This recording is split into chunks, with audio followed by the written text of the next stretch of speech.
യേശു ക്രിസ്തുവിന്റെ ക്രൂശീകരണത്തോടനുബന്ധിച്ചുള്ള കാര്യങ്ങളാണ് യഹൂദന്മാരെ സംബന്ധിച്ച് യേശുവിനെ കൊല്ലണം.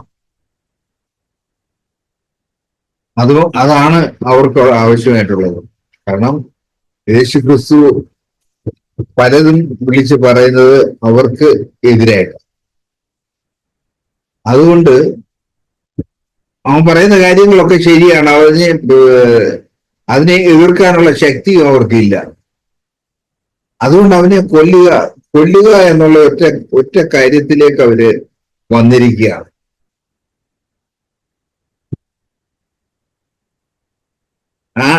അത്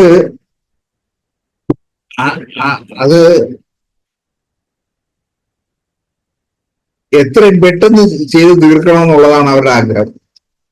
യേശുവിനെ എത്രയും പെട്ടെന്ന് ക്രൂശിച്ചാൽ അത്രയും നല്ലത് എന്നുള്ളതാണ് അവരുടെ ആഗ്രഹം.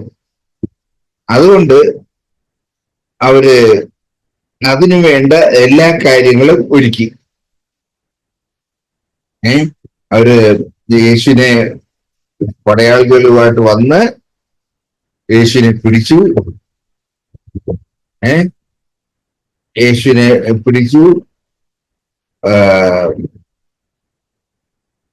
അവർക്ക് ഒരാളെ കൊല്ലാൻ അധികാരമില്ല. അത് റോമ ഗവൺമെന്റ് മാത്രമേ ഉള്ളൂ. റോമ ഗവൺമെന്റ് അവരെ ഭരിക്കുന്നത്. അതുകൊണ്ട് അവർക്ക് കൊല്ലാൻ പറ്റുന്നില്ല. യേശുവിനെ കൊല്ലണം. അതുകൊണ്ട് അവര് പീലാത്തോസിന്റെ അടുത്ത് വിളിക്കും. പീലാത്തോസ് അവിടുത്തെ ഗവർണറാണ്. പീലാത്തോസ് ഗവർണറാണ്. പീലാത്തോസിനാണ് അധികാരം മുഴുവൻ. പീലാത്തോസ് റോമ ഗവൺമെന്റിനോട് റിപ്പോർട്ട് ചെയ്താൽ മതി. അപ്പോ ക്രൂശിക്കുന്നതിന് വേണ്ടിയിട്ട് സാങ്ഷൻ ലഭിക്കാൻ പീലാത്തോസിന്റെ അടുത്ത് കൊണ്ടുപോയി. പീലാത്തോസ് അവനെ വിസ്തരിച്ചിട്ട് ക്രൂശിക്കേണ്ടതായ യാതൊരു തെറ്റും അവൻ ചെയ്തിട്ടില്ല. ഒരു ആളെ ക്രൂശിച്ച് കൊല്ലണമെന്നുണ്ടെങ്കിൽ അതിന് തക്കതായ തെറ്റ് ചെയ്തിട്ടുണ്ടാകണം. അല്ലെ അങ്ങനെ തെറ്റ് ചെയ്ത ഒരാളെയാണ് അവർക്ക് ക്രൂശിക്കാനൊക്കെ ഉള്ളൂ. അതുകൊണ്ട് പീലാത്തോസ് പറയുന്നത് എന്താണ്? നമ്മള് നോക്കിയ നമ്മള്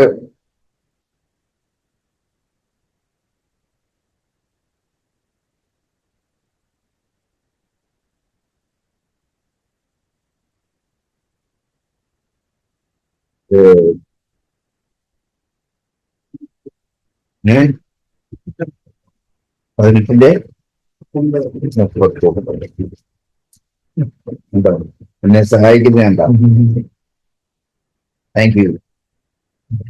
നോക്കിയേ, ഞാൻ അവനിൽ, പീലാത്തോസ് പറയുന്നത് ഇതാണ് 38. പീലാത്തോസ് അവനോട് സത്യം എന്നാൽ എന്ത് എന്ന് പറഞ്ഞു. പിന്നെയും യഹൂദന്മാരുടെ അടുക്കൽ ചെന്ന് അവരോട്, ഞാൻ അവനിൽ ഒരു കുറ്റവും കാണുന്നില്ല. ന്യായകർത്താവ് പറയാണ്, അവനാണ് വിധിക്കേണ്ടത്. വിധിക്കേണ്ടവൻ പറയാണ്, അവനിൽ ഞാൻ ഒരു കുറ്റവും കാണുന്നില്ല. എന്നാൽ അപ്പോ എങ്ങനെങ്കിലും അവനെ രക്ഷിച്ചു വിടണമെന്ന് പീലാത്തോസിന് ആഗ്രഹമുണ്ട്. അപ്പോ പീലാത്തോസിന് അറിയാം, ഈ യേശു ജീവിച്ചപ്പോ ആൾക്കാർക്ക് ധാരാളം നല്ല കാര്യങ്ങൾ ചെയ്തതുകൊണ്ട് ആൾക്കാരെല്ലാം അവന്റെ പക്ഷത്തുണ്ട് എന്ന് പീലാത്തോസ് ചിന്തിച്ചുകൊണ്ട് ഒരു കാര്യം അവിടെ പറയാണ്, എന്നാൽ പെസഹായിൽ ഞാൻ നിങ്ങൾക്ക് ഒരുത്തിനെ വിട്ടുതരിക പതിവുണ്ടല്ലോ. ഇപ്പൊ കെട്ടപ്പെട്ടവനായിട്ട് കൊണ്ടുവന്നിരിക്കുക, കൊല്ലണമെന്ന് പറഞ്ഞ് കൊണ്ടുവന്നിരിക്കുക. അതുകൊണ്ട് അങ്ങനെ നിങ്ങൾക്ക് പെസഹായിൽ ഞാൻ ഒരാളെ വിട്ടുതരുമല്ലോ, അങ്ങനെ ഒരു പതിവുണ്ടല്ലോ. ഞാൻ യഹൂദന്മാരുടെ രാജാവിനെ വിട്ടുതരട്ടെ തരുന്നത് സമ്മതമോ എന്ന് ചോദിച്ചതിന് അവർ പിന്നെയും ഇവനെ വേണ്ട, യേശുവിനെ വേണ്ട, യഹൂദന്മാരുടെ രാജാവായിട്ടുള്ള യേശുവിനെ വേണ്ട, പകരം അവർക്ക് ബറബാസിനെ മതി. ബറബാസ് എന്ന് പറയുന്നത് ഒരു വലിയ കുറ്റക്കാരനാണ്. ധാരാളം കൊലയും കൊള്ളിവയ്പ് നടത്തിയ ഒരു ഒരു ഒരു ഭയങ്കര തടവുകാരനാണ്. അവനെ മതി അവർക്ക്, യേശുവിനെ വേണ്ട, കൊലയാളിയെ മതി. ആൾക്കാർ വിളിച്ചു പറയുന്നതിന്റെ ശക്തി അനുസരിച്ചിരിക്കും അന്ന് പീലാത്തോസ് വിട്ടുകൊടുക്കുന്നത്, പിടിയാക്കുന്നത്. അപ്പോ ശക്തിയിൽ വിളിച്ചത് ആരെയാണ്? ബറബാസിനെ മതി, യേശുവിനെ വേണ്ട. അവര് യേശുവിൽ നിന്ന് എല്ലാ നന്മകളും അനുഭവിച്ചിട്ടുള്ള മനുഷ്യരാണ്. ആ യെരുശലേമിലുള്ള യഹൂദന്മാർ മുഴുവൻ നന്മ അനുഭവിച്ചിട്ടുള്ളവരാണ്. യേശുവിൽ നിന്ന് ധാരാളം നന്മ അനുഭവിച്ചിട്ടുള്ള, രോഗസൗഖ്യം വാങ്ങിച്ചിട്ടുണ്ട്. പിന്നെ രോഗസൗഖ്യം, പിന്നെ അതുപോലെ എല്ലാം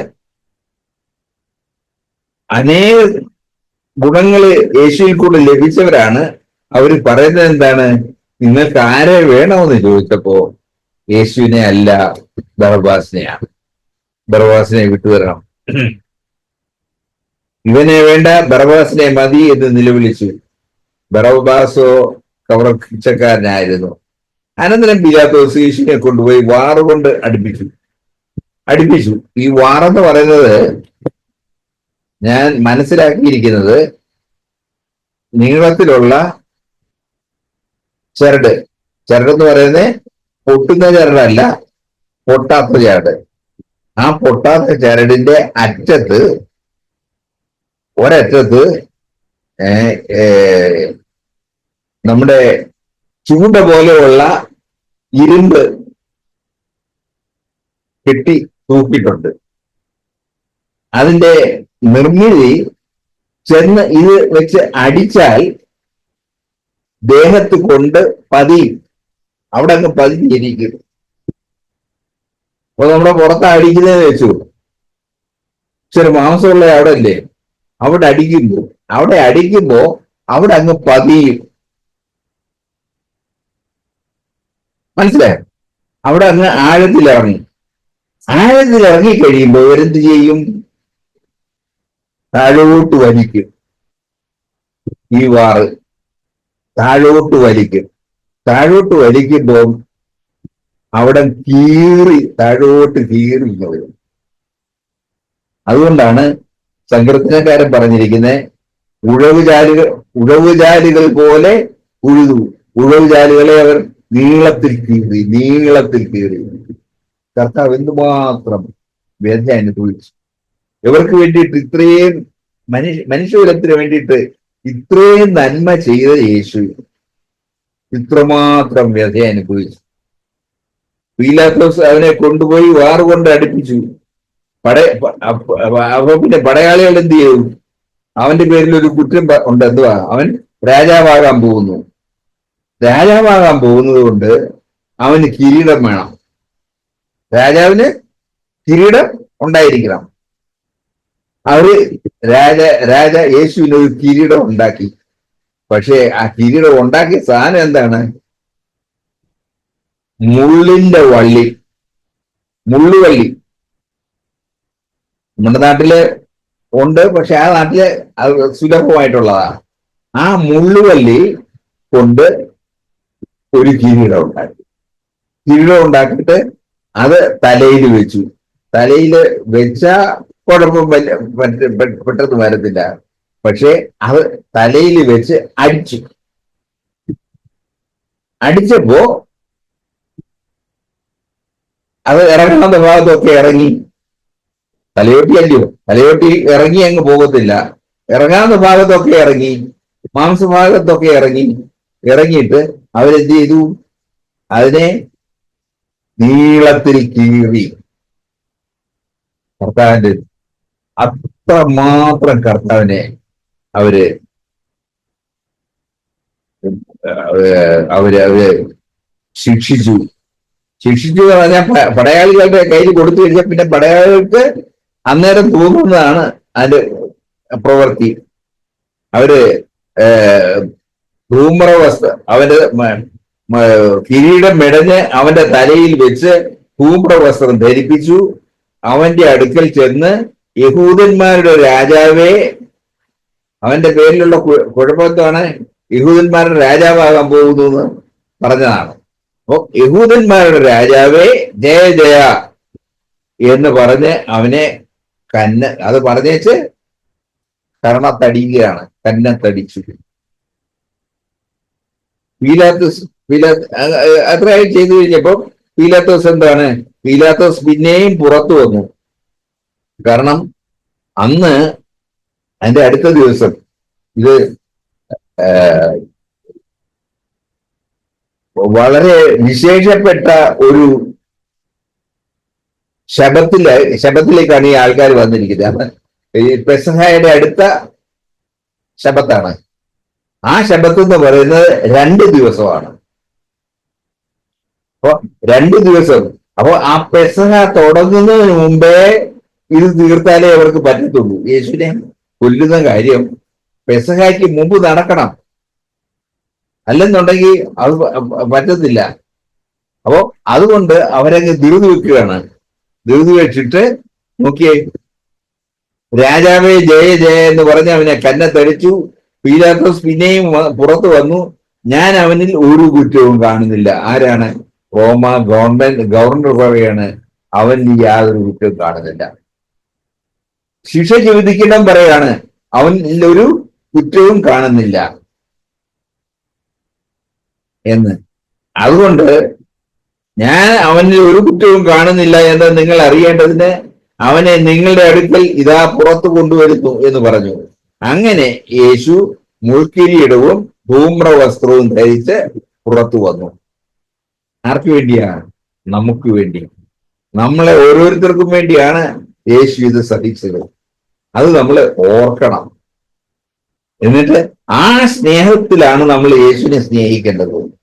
ഇത്രയും കഷ്ടം സഹിച്ചത് എനിക്ക് വേണ്ടി ആയതുകൊണ്ട് ഞാൻ യേശുവിനെ അതിനേക്കാൾ അധികം സ്നേഹിക്കും. പുറത്തു വന്നു. ആ മനുഷ്യൻ ഇതായെന്ന് പറഞ്ഞു. മഹാപുരോഹിതന്മാരും ചേവകരും അവനെ കണ്ടപ്പോൾ ക്രൂശിക്ക ക്രൂശിക്ക എന്ന് ആർത്തു വിളിച്ചു. പീലാത്തോസ് അവരോട്, നിങ്ങൾ അവനെ കൊണ്ടുപോയി ക്രൂശിപ്പിൻ, ഞാനോ അവനിൽ കുറ്റം കാണുന്നില്ല. കുറ്റം വിധിക്കേണ്ട ആള് പറയുന്നത് എന്താണ്? ഞാനോ അവനിൽ കുറ്റം കാണുന്നില്ല. ഞങ്ങൾക്കൊരു ന്യായപ്രമാണമുണ്ട്. അപ്പൊ അതിന് ഉത്തരം അവർ പറയുകയാണ്, യഹൂദന്മാർ പറയാണ്, ഞങ്ങൾക്കൊരു ന്യായപ്രമാണമുണ്ട്. ആ ന്യായപ്രമാണ പ്രകാരം അവൻ മരിക്കേണ്ടതാകുന്നു എന്ന് ഉത്തരം പറഞ്ഞു. ഈ വാക്ക് കേട്ടിട്ട് പീലാത്തോസ് ഏറ്റവും ഭയപ്പെട്ടു. പീലാത്തോസിനെ പേടിച്ചു. കുറ്റം ഇല്ലാത്ത ഒരു മനുഷ്യനെ കുറ്റം വിധിച്ച് കൊല്ലാൻ കൊടുക്കണം. അതിന് റോമ ഗവൺമെന്റ് നിയമം ഇല്ല. റോമ ഗവൺമെന്റ് അതിന്റെ നിയമം വെച്ചുകൊണ്ട് അങ്ങനെ ചെയ്യാനൊക്കത്തില്ല. പക്ഷേ യഹൂദന്മാർക്ക് എന്ത് വേണം? യേശുവിനെ കൊല്ലണം. പീലാത്തോസ് ആവുപാടെ കഷ്ടത്തിലായി. അതിന്റെ കൂട്ടത്തിൽ ഭാര്യ ഒരു എഴുത്ത് കൊടുത്തു. എന്താണ്? ഈ രാത്രിയില് ഞാന് വളരെ കഷ്ടത അനുഭവിച്ചു. അതായത് അതുകൊണ്ട് ഈ നീതിമാന്റെ മേല് ഒന്നും ചെയ്യരുത് എന്ന് ഭാര്യ എടുത്തു കൊടുത്തു വിട്ടിരിക്കുക. പക്ഷേ യഹൂദന്മാരുടെ ഇഷ്ടം ചെയ്യേണ്ടേ? ആ കാര്യമൊക്കെ നമുക്ക് ഈ അടുത്ത ആഴ്ച പഠിക്കാം. കർത്താവിന് വേണ്ടി സഹിച്ച കാര്യങ്ങളെ കുറിച്ചാണ് ഇന്ന് കേട്ടുകൊണ്ടിരുന്നത്. ഷെയാവിന്റെ പുസ്തകത്തിലെ ഷെയാപ്രവചനത്തിലെ 53 അധ്യായങ്ങളില് കർത്താവ് എനിക്ക് വേണ്ടി അരിപ്പണരേറ്റതും തുപ്പലേറ്റതും ഞാന് ഞങ്ങളോ അലഞ്ഞുഴലുന്ന ആടുകളെ പോലെ ആയിരുന്നു. എന്നാൽ ഇപ്പോൾ നിങ്ങളുടെ ഉടമസ്ഥന്റെ അടുത്തേക്ക്, ആത്മാക്കളുടെ ഉടയവനും അധ്യക്ഷനുമായവങ്കിലേക്ക് മടങ്ങി വന്നിരിക്കുന്നു എന്ന് പറയുമ്പോൾ, കർത്താവേ, ഞാന് എവിടെയായിരുന്നു, എങ്ങനെയായിരുന്നു എന്ന് തിരിഞ്ഞു നോക്കുമ്പോൾ എനിക്കറിയാം. എന്നെ വെട്ടിയെടുത്ത ആ ഖനിഗർഭത്തിലേക്ക് നോക്കിയാൽ, കർത്താവെ, ഞാൻ ഒന്നിനും യോഗ്യതയുള്ളവളല്ല. എന്നാൽ അവിടുന്ന് എന്നെ ഈ ഒരു പദവിയിലേക്ക് ആക്കാൻ വേണ്ടി, അതായത് അവിടുത്തെ പുത്രനോട് അനുരൂപയാക്കി തീർക്കാൻ വേണ്ടി അവിടുന്ന് ഏറ്റവും വലിയ കാര്യം ചെയ്തു. പിതാവ് എന്നെ സ്നേഹിച്ചു, അവിടുന്ന് പുത്രനെ തന്നു. ഈ യൂദായുടെ ലേഖനത്തില് ഒരു വാക്യം, കഴിഞ്ഞ ദിവസം രാവിലെ ആ യൂദായുടെ ലേഖനം വായിച്ചപ്പം അതിന്റെ 1-ാമത്തെ വാക്യത്തില് ഒരു വാക്യം കണ്ടപ്പം അത് തന്നെ പത്രോസിലും വായിക്കുന്നുണ്ട്. അപ്പം അതിന്റെ 1-ാമത്തെ വാക്യത്തിൽ പറയുന്നത്, യേശുക്രിസ്തുവിന്റെ ദാസനും യാക്കോബിന്റെ സഹോദരനുമായ യൂദാ, പിതാവായ ദൈവത്തിൽ സ്നേഹിക്കപ്പെട്ടും യേശുക്രിസ്തുവിനായി സൂക്ഷിക്കപ്പെട്ടും ഇരിക്കുന്നവരായ വിളിക്കപ്പെട്ടവർക്ക് എഴുതുന്നത്. അപ്പൊ ആ രണ്ട് ക്വാളിഫിക്കേഷൻ നോക്കിയപ്പോൾ, കർത്താവേ, പിതാവായ ദൈവത്തിൽ സ്നേഹിക്കപ്പെടുന്നു. അങ്ങനെ എന്നെ പിതാവായ ദൈവം സ്നേഹിച്ചത് കൊണ്ടാണ് പുത്രനെ അയച്ചത്. അപ്പം ആ പുത്രനായിട്ട് എനിക്ക് വേണ്ടി വന്ന് കഷ്ടത അനുഭവിച്ച് മരിച്ച് അടക്കപ്പെട്ട് ഉയർത്തെഴുന്നേറ്റ് പിതാവിന്റെ മഹിമയുടെ വലതുഭാഗത്തിരിക്കുന്ന ആ യേശുക്രിസ്തു ഇനിയും വരുന്നുണ്ട്. അപ്പൊ വരുമ്പോ കർത്താവ് വെറുതെയായിട്ട് ഇരിക്കാൻ വേണ്ടി യേശുവിനായിട്ട് എന്നെ സൂക്ഷിക്കുകയും ചെയ്യുക. ഈ യേശു ചെയ്തത്, എനിക്ക് വേണ്ടി ചെയ്തത് ഒരിക്കലും വൃഥാവായി പോകാതിരിക്കാൻ വേണ്ടി ഞാൻ യേശുക്രിസ്തുവിനായിട്ട് സൂക്ഷിക്കപ്പെടുന്ന ഒരുവളാണ് പിതാവിനാൽ. അത് തന്നെയാണ് പത്രോസിന്റെ ലേഖനത്തിലും അത് പലപ്പോഴും നമ്മൾ പറഞ്ഞിട്ടും വായിച്ചിട്ടുള്ളതാണ്. ഇത് രണ്ടും ഞാൻ വായിക്കുന്ന, കർത്താവേ, ദൈവമക്കളുടെ പദവി എന്താ വാസ്തവത്തില്, അതൊന്നും നമ്മൾ ഓർക്കാതെ അന്ന് നമ്മളെന്ന് പറഞ്ഞാൽ, ഞാൻ എന്റെ കാര്യം ഞാൻ പറയുന്നത്, അത് എല്ലാ സമയത്തും ഓർക്കുന്നുണ്ടോ? എന്നെ കർത്താവ് സൂക്ഷിക്കുന്ന 1 പത്രോസ് 1-ന്റെ അതിന്റെ 4-ാമത്തെ വാക്യം മുതലേ ഞാൻ വായിക്കുന്നുള്ളൂ. നമ്മെ ജീവനുള്ള പ്രത്യാശയ്ക്കായി അന്ത്യകാലത്തിൽ വെളിപ്പെടുവാൻ ഒരുങ്ങിയിരിക്കുന്ന രക്ഷയ്ക്ക്, ഇതിനെ കൂടെ വായിച്ചാലേ പറ്റുള്ളൂ. നമ്മുടെ കർത്താവായ യേശുക്രിസ്തുവിന്റെ പിതാവായ ദൈവത്തിന് സ്തോത്രം. അവൻ മരിച്ചവരുടെ ഇടയിൽ നിന്നുള്ള യേശുക്രിസ്തുവിന്റെ പുനരുദ്ധാനത്താൽ തന്റെ കരുണാധിക്യ പ്രകാരം നമ്മെ ജീവനുള്ള പ്രത്യാശയ്ക്കായി അന്ത്യകാലത്തിൽ വെളിപ്പെടുവാൻ ഒരുങ്ങിയിരിക്കുന്ന രക്ഷയ്ക്ക് വിശ്വാസത്താൽ ദൈവശക്തിയിൽ കാക്കപ്പെടുന്ന നിങ്ങൾക്ക് വേണ്ടി സ്വർഗത്തിൽ സൂക്ഷിച്ചിരിക്കുന്നതും ക്ഷയം, മാലിന്യം, വാട്ടം എന്നിവയില്ലാത്തതുമായ അവകാശത്തിനായി തന്നെ വീണ്ടും ജന്മിച്ചിരിക്കുന്നു. അപ്പൊ കർത്താവ് എന്നെ ഞാൻ പാവക്കുഴിയിലായിരുന്നു. യേശു കർത്താവ് എനിക്ക് വേണ്ടി മരിച്ചു, അടക്കപ്പെട്ട് ഉയർത്തെഴുന്നേറ്റു. അവന്റെ രക്തത്താൽ എനിക്ക് പാപമോചനം ഉണ്ടെന്ന് പരിശുദ്ധാത്മാവ് എനിക്ക് ബോധ്യം തന്നു കഴിഞ്ഞപ്പോ ഞാനത് വിശ്വസിച്ച് ഏറ്റെടുത്തപ്പോ ഞാൻ വീണ്ടും ജനിച്ചു. അപ്പൊ എന്നെ വീണ്ടും ജനിപ്പിച്ചത്, ഞാൻ വീണ്ടും ജനിച്ചതല്ല, വീണ്ടും ജനിപ്പിച്ചതാണ് എന്നെ. ആ കർത്താവ് എന്നെ വീണ്ടും ജനിപ്പിച്ചത് എന്തിനു വേണ്ടിയാണ്? എനിക്ക് വേണ്ടി സ്വർഗത്തിൽ സൂക്ഷിച്ചിരിക്കുന്ന ക്ഷയം, വാട്ടം, മാലിന്യം ഇല്ലാത്ത ഒരു അവകാശത്തിനായിട്ടാണ് എന്നെ വീണ്ടും ജനിപ്പിച്ചത്. അത് തന്നെയല്ലേ എനിക്ക് വേണ്ടി അതവിടെ സൂക്ഷിക്കുമ്പോൾ തന്നെ ദൈവം എന്നെ ഇവിടെ വിശ്വാസത്താൽ ദൈവശക്തിയിൽ കാക്കുകയും ചെയ്യുന്നുണ്ട്, ഞാൻ കാക്കപ്പെടുകയും ചെയ്യുന്നുണ്ട്. 2 കാവലായിരിക്കുള്ളൂ. കർത്താവ് കഷ്ടതയെല്ലാം അനുഭവിച്ച് എനിക്ക് വേണ്ടി മരിച്ചു, പക്ഷെ ഞാൻ അവന് നഷ്ടപ്പെടാതിരിക്കാൻ. അപ്പൊ അതുകൊണ്ടാണ് എനിക്ക് സ്വർഗത്തിൽ സൂക്ഷിച്ചിരിക്കുന്ന ഈ കാര്യങ്ങൾ കർത്താവിന്റെ പുനരുദ്ധാനത്താലാണ്. ക്ഷയം, വാട്ടം, മാലിന്യം ഇല്ലാത്ത അവകാശം എനിക്ക് സ്വർഗത്തിൽ സൂക്ഷിച്ചിട്ടുണ്ട്. അതിനുവേണ്ടി അതെനിക്ക് നഷ്ടപ്പെട്ടു പോകാതെ, ഞാൻ എങ്ങനെങ്കിലും ഒക്കെ ജീവിച്ചത് നഷ്ടപ്പെട്ടു പോകാതിരിക്കാൻ ഞാൻ ഇവിടെ വിശ്വാസത്താൽ ദൈവശക്തിയിൽ കാക്കപ്പെടുക. കർത്താവെ, ഈ വലിയ പദവി ലഭിച്ചിരിക്കുന്ന ദൈവമക്കള് ഞങ്ങളെല്ലാവരും അതിനൊരു വില, കർത്താവ് എനിക്ക് വേണ്ടി കൊടുത്ത വില, വലിയ വില എനിക്കറിയാം. എന്നാൽ അതിലൂടെ എനിക്ക് നേടാനുള്ള കാര്യം, എനിക്ക് തരാനുള്ള കാര്യം സൂക്ഷിക്കപ്പെട്ടിരിക്കുമ്പോൾ ഞാനത് അതിലെതിരെയൊക്കെ പോയി നഷ്ടപ്പെടുത്തി കളയാനിടയാകില്ലേ ഞാൻ കർത്താവിനോട് പ്രാർത്ഥിക്കുന്നു. അതുകൊണ്ടാണ് പലപ്പോഴും തെറ്റിപ്പോയിട്ട് വന്ന് നശിച്ചു പോകാത്തതിന്റെ കാര്യം ദൈവശക്തിയിൽ ഞാൻ കാക്കപ്പെടുന്നതുകൊണ്ടാണ്, സൂക്ഷിക്കപ്പെടുന്നതുകൊണ്ടാണ്. യേശുക്രിസ്തുവിനായിട്ട് ഞാൻ സൂക്ഷിക്കപ്പെട്ടിരിക്കുന്ന ഒരുവളാണ്. വീണ്ടും ജനിച്ച എല്ലാ ദൈവമക്കൾക്കും ഉള്ള ഒരു പദവിയാണ് യേശു ക്രിസ്തുവിനായിട്ട് ഞാൻ സൂക്ഷിക്കപ്പെടുന്നവളാണ്. അതുകൊണ്ട് യൂദായുടെ ലേഖനത്തിൽ അവസാനവും പറയുന്നുണ്ട്, നിങ്ങൾ ദൈവസ്നേഹത്തിൽ നിങ്ങളെ തന്നെ കാത്തുകൊള്ളി, സൂക്ഷിച്ചുകൊള്ളി എന്ന് പറയുന്നുണ്ട്. അപ്പൊ ഈ കർത്താവ് അനുഭവിച്ച ഈ വ്യതയെക്കുറിച്ച് യോഹന്നാന്റെ സുവിശേഷത്തിൽ പഠിക്കുമ്പോഴെല്ലാം വായിക്കുമ്പോഴൊക്കെ, കർത്താവേ, നീ എനിക്ക് വേണ്ടി ഇത്രയും കഷ്ടപ്പെട്ട് സ്വർഗം വെടിഞ്ഞ് ഭൂമിയിൽ വന്നു, ഭൂമിയിൽ വന്നിട്ട് മനുഷ്യന്റെ യാതൊരു അവകാശവും ഇല്ലാതെ അവൻ ജീവിച്ചു. എന്നിട്ട് മരിക്കുമ്പോഴും അവന് കുറ്റവാളികളോടുകൂടിയാണ് അവന് മരണം ജനിച്ചത്. എന്നാൽ പിതാവ് എന്നാൽ അവൻ സമ്പന്നന്മാരോടുകൂടെ ആയിരുന്നു എന്ന് ഇത് പറയുന്നുണ്ട്. അതുകൊണ്ട് ഈ കർത്താവിന്റെ ഈ മരണപുനരുത്ഥാനം, കർത്താവെ, എന്റെ ജീവിതത്തിൽ എനിക്ക് നഷ്ടമായി പോകുവാൻ ഞാൻ കാരണക്കാരിയാകരുത് എന്ന് പ്രാർത്ഥിക്കുന്നു. എനിക്ക് മാത്രമേ ഇത് നഷ്ടപ്പെടുത്തി കളയാൻ ഒക്കത്തുള്ളൂ, വേറെ ആർക്കും ഇത് നഷ്ടപ്പെടുത്തി കളയാൻ ഒക്കത്തില്ല. പിശാചിന് പറ്റത്തില്ല, മനുഷ്യർക്ക് പറ്റത്തില്ല, ദൈവം അത് ചെയ്തിട്ടില്ല. പക്ഷെ എന്റെ അവിശ്വാസം മൂലവും എനിക്ക് കർത്താവിനോടുള്ള സ്നേഹക്കുറവ് മൂലവും, സ്നേഹമില്ല എന്ന് പറയുന്നത് എപ്പോഴും അവന്റെ കൽപ്പന, അവന്റെ വചനം പ്രമാണിക്കാതെ വന്നാൽ എനിക്ക് സ്നേഹമില്ല, അവന്റെ വചനം പ്രമാണിക്കാതെ ജീവിച്ചാൽ എനിക്ക് നാശത്തിലേക്ക് ഞാൻ പോകും. അതുകൊണ്ട് നാശത്തിലേക്ക് പിന്മാറുന്നവരുടെ കൂട്ടത്തിലല്ല, വിശ്വസിച്ച് ജീവരക്ഷ പ്രാപിക്കുന്നവരുടെ വിശ്വസിച്ച് ജീവരക്ഷ പ്രാപിക്കുന്നവരുടെ കൂട്ടത്തിൽ എനിക്ക് വേണ്ടി കർത്താവ് ഒരുക്കി വെച്ചിരിക്കുന്ന ഈ കാര്യം എനിക്ക് നഷ്ടപ്പെടുന്നെങ്കിൽ അതിന്റെ റീസൺ ഞാൻ മാത്രമാണ്. കർത്താവെ, അതിനെനിക്ക് ഒരിക്കലും ഇടയാകല്ലേ. അതുകൊണ്ട് എപ്പോഴും ആത്മാവിനെ അനുസരിച്ച് ജീവിപ്പാൻ, ആത്മാവിനെ അനുസരിക്കുക എന്ന് പറഞ്ഞാല് വാച്ച്മാനിയുടെ തന്നെയല്ല സാക്ഷികളോട് പറയാറുണ്ട്, ആത്മാവിനെ അനുസരിച്ച് നടക്കുക എന്ന് പറഞ്ഞാൽ ക്രൂശ് എടുത്ത് തന്നെത്താൻ ത്യജിച്ച് എന്റെ ക്രൂശ് എടുത്ത് എന്റെ കർത്താവിനെ അനുഭവിക്കുകയാണ് ആത്മാവിനെ അനുസരിച്ച്. ആ ക്രൂശിന്റെ വഴിയാണ് ആത്മാവിനെ അനുസരിച്ച് നടക്കുക എന്നുള്ളത്. അതുകൊണ്ട് കർത്താവ് എപ്പോഴും പരിശുദ്ധാത്മാവിന്റെ ശബ്ദം, പരിശുദ്ധാത്മാവിനെ അനുസരിച്ച് ജീവിക്കാനായിട്ട് ഞാൻ ആഗ്രഹിക്കുന്നു. അങ്ങനെ എനിക്കായിട്ട് സൂക്ഷിച്ചു വെച്ചിരിക്കുന്നത് എനിക്കായിട്ട് തന്നെ ലഭിക്കും. കർത്താവ് അതിനായിട്ട് ഞാൻ ആഗ്രഹിക്കുകയും കർത്താവിന്റെ പല കാര്യങ്ങളിൽ എന്നെ സമർപ്പിക്കുകയും ചെയ്യുന്നു. അവന് ഒരു കുറ്റവും കാണുന്നില്ല എന്ന് പറഞ്ഞിട്ടും അവനെ ക്രൂശിക്കാൻ കൊണ്ടുപോയത് പിതാവിന്റെ ഹിതപ്രകാരമാണ്. അതുകൊണ്ടാണ് യേശു ഒന്നും മിണ്ടാതെ അതിനെ കീഴ്പ്പെട്ടു പോയത്.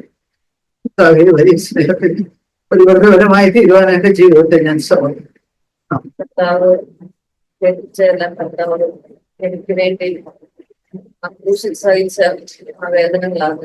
അത് ഒരു പാപവും ചെയ്യാത്ത ദൈവം, സ്വർഗത്തിലായിരുന്ന ദൈവം ഭൂമിയില് ഒരു മനുഷ്യനായിട്ട്, ദൈവമായിരുന്ന മനുഷ്യന്റെ രൂപത്തിലെ ഭൂമിയിൽ വന്ന് കർത്താവ് എനിക്ക് വേണ്ടി സഹിച്ച ഞാൻ കേട്ടത്. അത്രമാത്രം പാപമൊന്നും ചെയ്യാതെ ഒരു കുറ്റവുമില്ലെന്ന് പറയുമ്പോഴും കർത്താവ് മിണ്ടാതെ ലോകം കത്തിരിക്കുന്ന ഒരു അഗ്നി പോലെ കർത്താവ് നോക്കുകയായിരുന്നു. എനിക്ക് ഇത്രമാത്രം ആ കഷ്ടം കർത്താവ് ക്രൂശിൽ സഹിച്ച് എനിക്ക് വേണ്ടി ആയിരുന്ന കർത്താവ് സഹിച്ചെന്ന് ഞാൻ കർത്താവ് ഓരോ ദിവസവും ഞാൻ ഓർക്കുവാൻ തക്കോളം എന്റെ ദൈവം എന്നെ സഹായിക്കണം. ഈ കർത്താവിന് ഞാൻ അത്രമാത്രം ഒരു പാപിയായിരുന്നു ആണ് ഞാൻ. ആ എനിക്ക് വേണ്ടി ദൈവം തന്റെ ജീവനെ കൊടുത്ത്, ആ ജീവനെ കൊടുത്ത് എന്നെ വിലക്ക് വാങ്ങിയിട്ടാണ് എന്നിൽ വസിക്കുന്ന കർത്താവ്.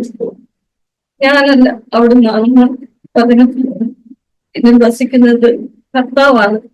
കർത്താവ് എന്നിൽ വസിക്കുമ്പോൾ കർത്താവിന്റെ ഹിതം ചെയ്യാനാണ് കർത്താവ് പറയുന്നത്. എന്നാൽ അത് ഞാൻ ഓരോ ദിവസവും അത് എന്നെ കൊണ്ട് കഴിയുന്നുണ്ടോ എന്ന് ഞാൻ നോക്കാറുണ്ട്. എന്നെ കൊണ്ട് അത് എപ്പോഴും അത് സാധിക്കുന്നില്ല, തെറ്റി പോകാറുണ്ട്. അപ്പോഴൊക്കെയും ഈ കർത്താവിന് മുമ്പില് ഒരു കാര്യം, നേരത്തെ ഒന്നുമില്ല എന്നൊരു കാര്യം, ഞാൻ കർത്താവിന് മുമ്പാകെ ആരോടെങ്കിലും ഒരു തെറ്റ് ഞാൻ എന്റെ വന്നു പോയിട്ടുണ്ടെങ്കിൽ ദേഷ്യം വരും. ഒപ്പം പെട്ടെന്ന് തെറ്റ് ഞാൻ ഇതാവും. അപ്പൊ തന്നെ എന്റെ കർത്താവിനോട് ഞാൻ അടുക്കലേക്ക് ഞാൻ ചെല്ലും. കർത്താവ്, എനിക്കിത് പറ്റി, എന്നോട് ക്ഷമിക്കണമെന്നുള്ള ആ ഒരു കരച്ചിലോടെ ഞാൻ ദൈവത്തിന്റെ അടുക്കലേക്ക് ചെല്ലുമ്പോൾ എനിക്കറിയാം എന്റെ കർത്താവ് എന്നോട് ക്ഷമിക്കും. ഇങ്ങനെ ഒരു ജീവിതം മുന്നോട്ട് കൊണ്ടുപോകാനായിട്ട് കർത്താവ് എന്നെ വിളിച്ചത്, കർത്താവിന്റെ വരവിൽ ഞാൻ കർത്താവിനെ പോലെ ആയിത്തീരണം. ഞാൻ ഈ ഭൂമിയിലായിരിക്കുമ്പോഴും കർത്താവിന്റെ ഇഷ്ടം ചെയ്യാനാണ് കർത്താവ് എന്നെ വിളിച്ചിരിക്കുന്നത്, എന്റെ ഇഷ്ടത്തിനായിട്ടല്ല. അതിനായിട്ട് കർത്താവെ, ഞാൻ ആഗ്രഹിക്കുന്നുണ്ട്. അതിനായിട്ട് കർത്താവിന്റെ പരിശുദ്ധാത്മാവ് എനിക്ക് നൽകണമെന്ന് ഞാൻ പ്രാർത്ഥിക്കുന്നു. ഞാൻ 1 പത്രോസ് 2:9 നിങ്ങളോ അന്ധകാരത്തിൽ നിന്നും തന്റെ അത്ഭുത പ്രകാശത്തിലേക്ക് നിങ്ങളെ വിളിച്ചവരുടെ സദ്ഗുണങ്ങളെ ഘോഷിപ്പാൻ തക്കവണ്ണം തെരഞ്ഞെടുക്കപ്പെട്ട ഒരു ജാതിയും രാജകീയ പുരോഹിത വർഗവും വിശുദ്ധ വംശവും സ്വന്തം ജനവുമാകുന്നു. മുമ്പേ നിങ്ങൾ ജനമല്ലാത്തവർ, ഇപ്പോഴോ ദൈവത്തിന്റെ ജനം കരം ലഭിക്കാത്തവർ, ഇപ്പോഴും കരം ലഭിച്ചവർ. അപ്പം ഞാൻ നേരത്തെ എങ്ങനെയായിരുന്നു? ഞാൻ അന്ധകാരത്തിലായിരുന്നു. ഞാൻ നേരത്തെ അന്ധകാരത്തിലും ആയിരുന്നു. എന്നെ കർത്താവിന്റെ അത്ഭുത പ്രകാശത്തിലേക്ക് എന്നെ വിളിച്ചു വരുത്തിയതാണ്. അവരുടെ സൽഗുണങ്ങളെ പോഷിപ്പിക്കാൻ തെരഞ്ഞെടുക്കപ്പെട്ട ഒരു ജാതിയും രാജകീയ പുരോഹിത വർഗവും കർത്താവ്. അതിനായിട്ട് ഈ കർത്താവ് എന്നെ രാജകീയ പുരോഹിത വർഗവും വിശുദ്ധ വംശവും സ്വന്തം ജനവുമായിട്ട് കർത്താവിന്റെ സ്വന്തം മകളായി തന്നെ കർത്താവ് തെരഞ്ഞെടുത്ത്. നേരത്തെ ഞാൻ ജനമല്ലാത്തവർ, ഇപ്പോൾ ദൈവത്തിന്റെ ജനമാണ്. നേരത്തെ ഞാൻ കർത്താവില് അല്ലായിരുന്നു, എന്നാൽ ഇപ്പൊ ഞാൻ കർത്താവിന്റെ മകളാണ്.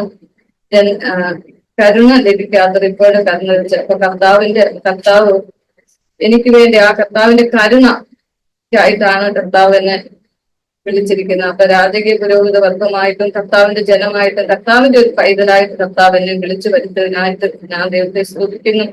കർത്താവെ, മുമ്പോട്ടുള്ള എന്റെ ജീവിതത്തിലെ ഈ കർത്താവിന്റെ സ്നേഹത്തെ ഞാൻ കർത്താവ് എന്നെ സ്നേഹിക്കുന്ന അനുസരിച്ച് ഞാൻ എന്റെ ദൈവത്തെ സ്നേഹിക്കുന്നു. കർത്താവ് വചനം പറയുന്നത് എന്നെ സ്നേഹിക്കുന്നവർ എന്റെ വചനം പ്രമാണിക്കണമെന്ന്. കർത്താവെ, ആ വചനം ദിനംതോറും ഞാൻ അനുസരിപ്പാൻ തക്കോളം ഞാൻ ആഗ്രഹിക്കുന്നതിനകത്ത് കർത്താവിന്റെ കൃപയിൽ ആ പരിശുദ്ധാത്മാവിനാൽ എന്നെ നിറയ്ക്കുന്ന കർത്താവിന്റെ വരവിങ്കിൽ ഞാൻ അതിനായിട്ട് തയ്യാറായിട്ടിരിക്കണം. കർത്താവിന്റെ അടുക്കാറായി കർത്താവിന്റെ വരവടുക്കുന്നു. അപ്പോൾ കർത്താവിന് വേണ്ടി ഞാൻ ഒരുങ്ങണം. അതാണ് കർത്താവ് എന്നെ കുറിച്ച് ആഗ്രഹിക്കുന്നത്. അതിന് ദൈവം അതിനായിട്ട് എന്നെ സഹായിക്കട്ടെ. എനിക്ക് വേണ്ടി എല്ലാവരും പ്രാർത്ഥിക്കണം. അത് കുടുംബത്തിനായിട്ടും എല്ലാവരും രക്ഷയിലേക്ക് വരാനായിട്ടും ഓരോരുത്തരെയും കുടുംബ പ്രാർത്ഥനയും ഞാൻ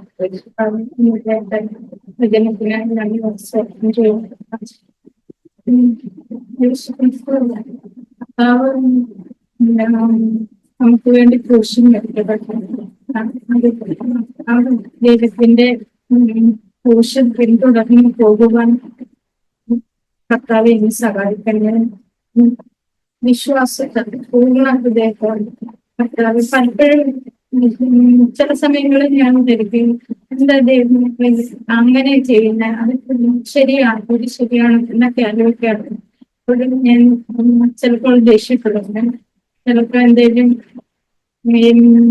എന്റെ ഭാഗത്ത് നിന്ന് തെറ്റ് വന്നു കുറെ കഴിയുമ്പോഴത്തേന് എന്റെ മനസ്സിൽ ദൈവമേ കർത്താവെ ക്ഷമിക്കണം, ഞാൻ അറിഞ്ഞുകൊണ്ടാണ് അറിയാതെ ചെയ്തു പോകും, അങ്ങനെ ചെയ്യേണ്ടായിരുന്നു എന്ന് പലപ്പോഴും തോന്നാറുണ്ട്. കർത്താവ് നമുക്ക് വേണ്ടി ക്രൂശിൽ മരിച്ച കർത്താവിന്റെ ക്രൂശെടുത്ത് ഞാനും അതുപോലെ കർത്താവിനെ പോലെ ആകുവാൻ കർത്താവ് എന്നെ നീ ആക്കി തീർക്കണമെന്ന് പ്രാർത്ഥിക്കുന്നു.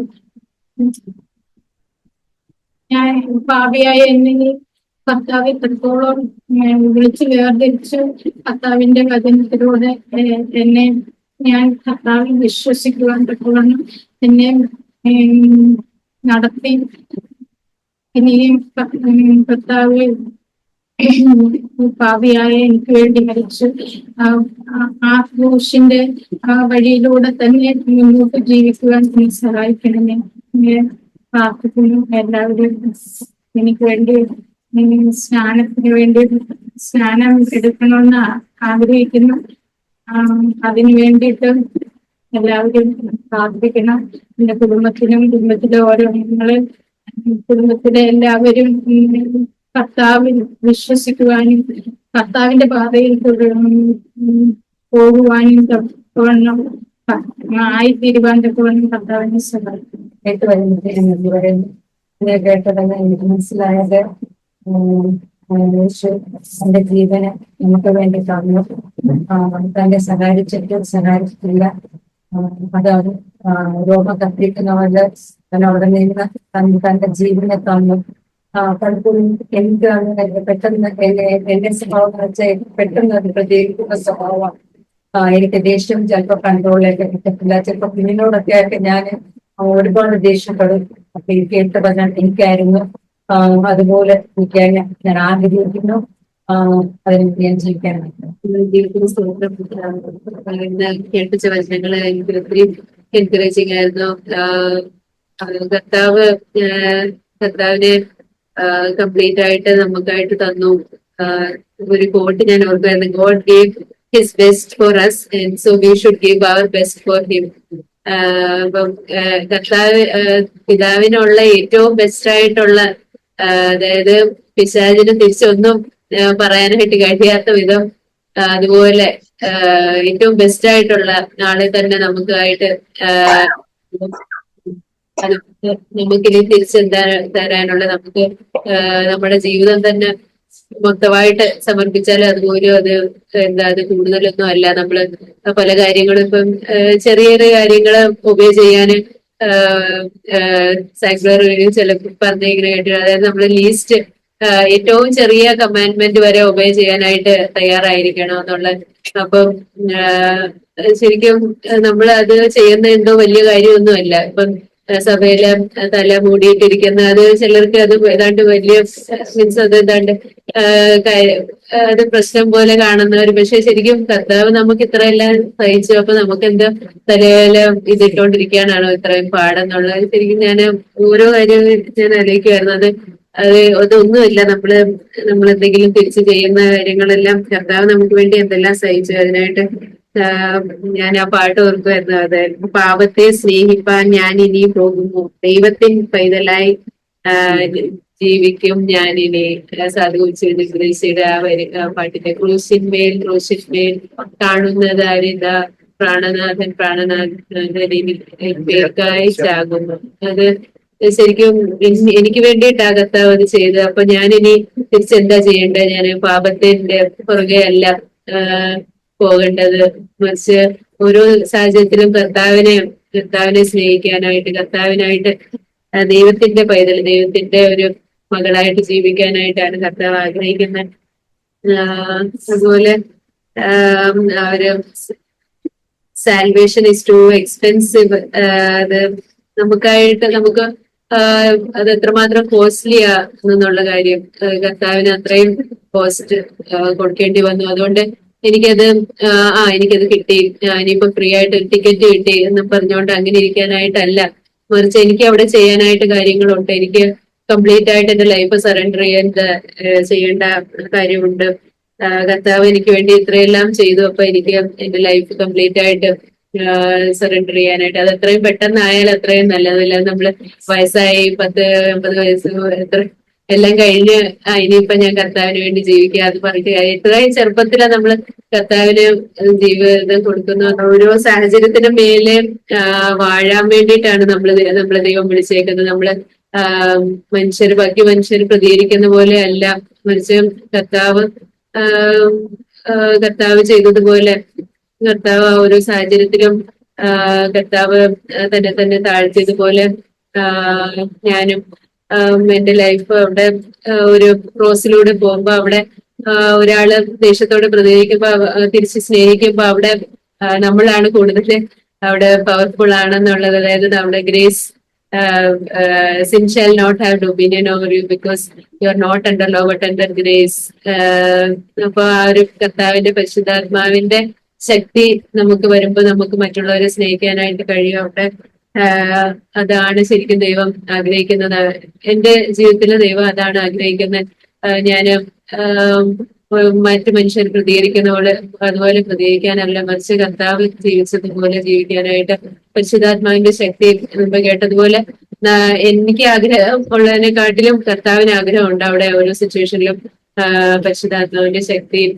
കർത്താവിനെ തന്നെ തന്നെങ്കിൽ എനിക്ക് പരിശുദ്ധാത്മാവിനെ തരാനും ദൈവത്തിന് അതുപോലെ ആഗ്രഹമുണ്ട്. ഞാൻ അവിടെ എന്തെങ്കിലും അത് ദൈവം ചെയ്യും എന്നുള്ള കാര്യം. പിന്നെ ഇന്ന് മീൻസ് ഇത്രയെല്ലാം കേട്ടപ്പോ കഴിഞ്ഞ ദിവസം സൈബർ പറഞ്ഞ ഒരു കാര്യം, അതായത് നമ്മള് ഓർക്കുമായിരുന്നു, അതായത് നമ്മുടെ ഏറ്റവും നമുക്ക് ഇഷ്ടപ്പെടുന്ന ആളെ, baby or husband or wife, അവരെക്കാട്ടിലും നമ്മൾ കർത്താവിനെ സ്നേഹിക്കണം എന്നുള്ള, നമ്മള് ചിലപ്പം ചില കാര്യങ്ങള് നമ്മള് പറയത്തില്ലായിരിക്കും, പക്ഷെ നമ്മള് എന്താ പറയുന്ന, അവിടെ ചില കാര്യങ്ങള് നമ്മൾ പറയേണ്ടത്, കർത്താവിന് ഇഷ്ടമില്ലാത്ത കാര്യമാണെന്നുണ്ടെങ്കിൽ അവിടെ നോ പറയാനായിട്ട്, അതായത് പല കാര്യങ്ങളും you have to leave your father, mother, brother, sister, എല്ലാം അതുപോലെ അവരെ എല്ലാം സ്നേഹിക്കുന്നതിനെക്കാട്ടില് കർത്താവിനെ സ്നേഹിക്കണമെന്നുള്ള കാര്യം ഇത് കഴിഞ്ഞ ദിവസം സൈക്കിൾ പറയുമായിരുന്നു. അപ്പം നമുക്ക് അതായത് ഒരു ഐഡലും പാടില്ല, കർത്താവിനെ തന്നെ പൂർണ്ണമായിട്ട് തന്നു. ഇനിയും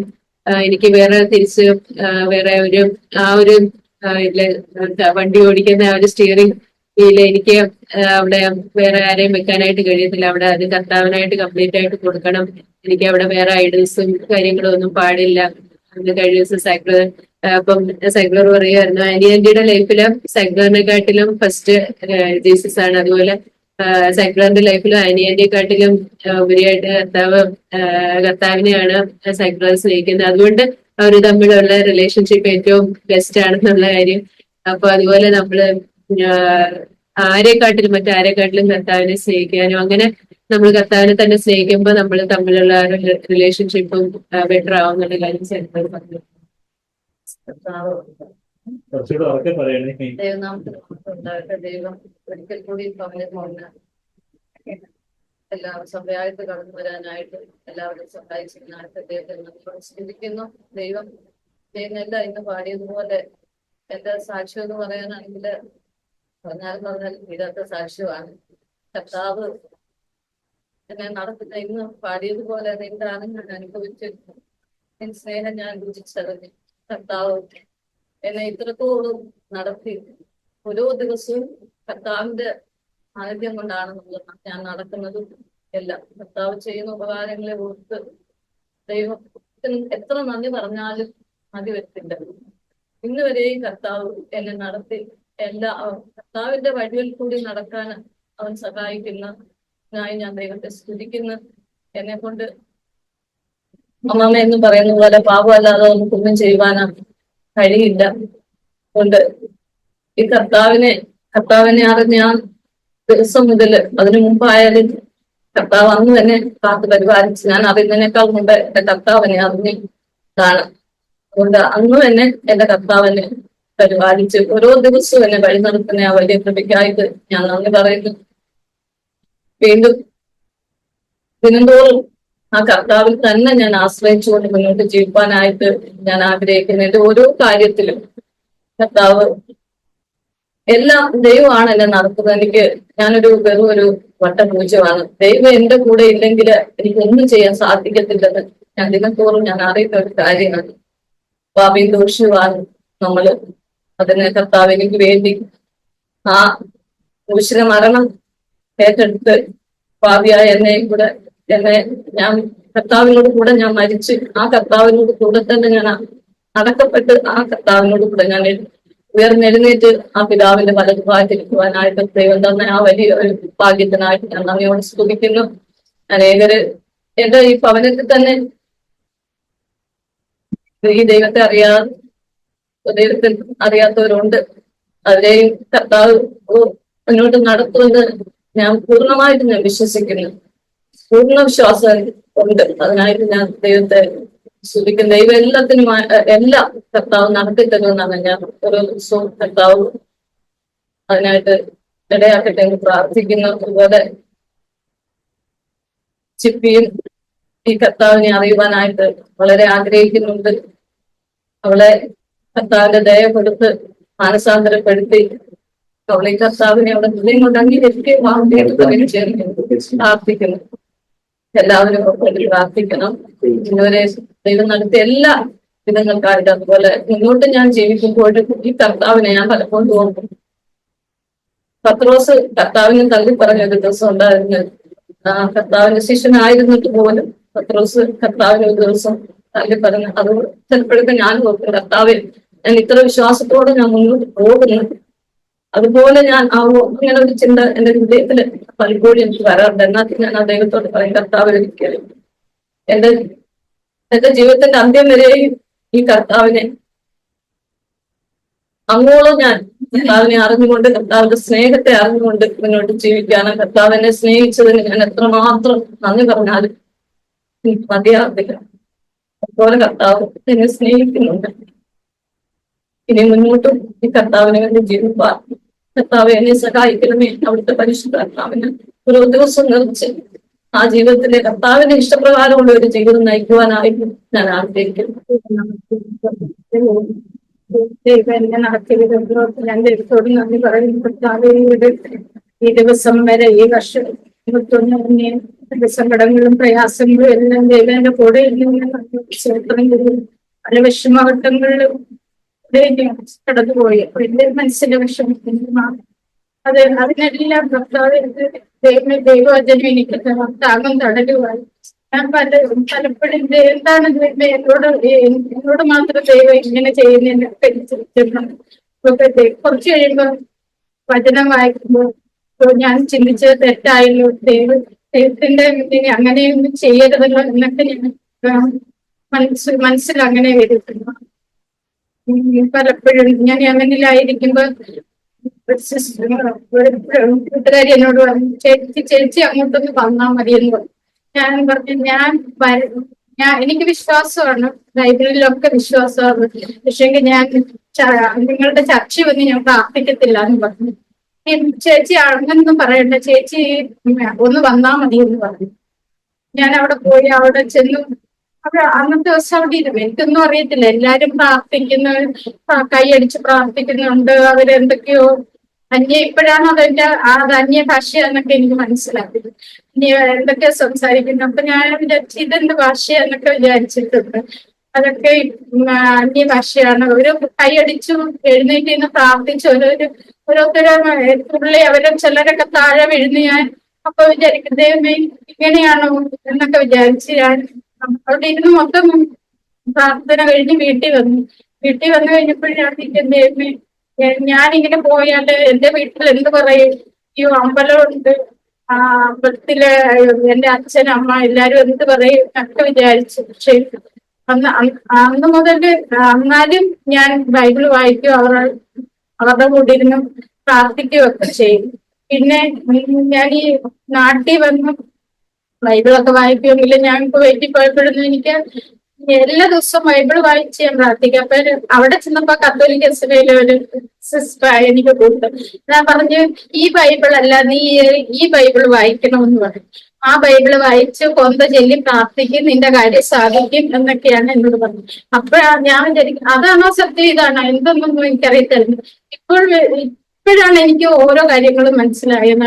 സത്യമായ ദൈവം ഞാൻ വിശ്വസിച്ച് എന്നെ സഹായിക്കുന്ന, എന്റെ കൂടെ ദൈവത്തെ വിശ്വസിക്കാൻ ഇവിടെ ഞാൻ നാട്ടിൽ വന്ന് പോയിട്ട് ഇവിടെ നാട്ടിൽ വന്ന് ഈ ചർച്ചിലെ ഈ പ്രയർ കേൾക്കാൻ തുടങ്ങിയപ്പോൾ മുതലാണ് ദൈവം എനിക്ക് എന്നെ വിളിച്ച് വേർതിരിച്ച് ദൈവത്തിൽ പൂർണ്ണമായി വിശ്വസിക്കുക തൊട്ടവണ്ണം എന്നെ സഹായിച്ചതിന് നന്ദി സ്തോത്രം ചെയ്യുന്നു. ഇനി എനിക്ക് ദൈവത്തിന്റെ ഹിതം പോലെ ജീവിക്കുവാൻ എന്നെ സഹായിക്കണമേ.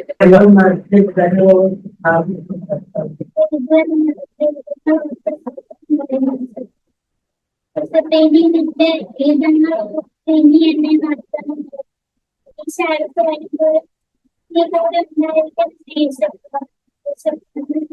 നിന്നെ ഓർക്കുന്ന കാര്യങ്ങൾ ചെയ്യുമ്പോൾ എനിക്കത് നടക്കാറുണ്ട് കർത്താവേ. ഞാൻ പലർക്കും നിന്നെ വിളിക്കാതെ എന്താ ചെയ്യാനൊക്കെ ഉദ്ദേശിക്കും. നടന്നേക്ക് ഉദ്ദേശിക്കും. എല്ലാം നിന്റെ കാര്യങ്ങൾ പറയും. നീ വർഷത്തിൽ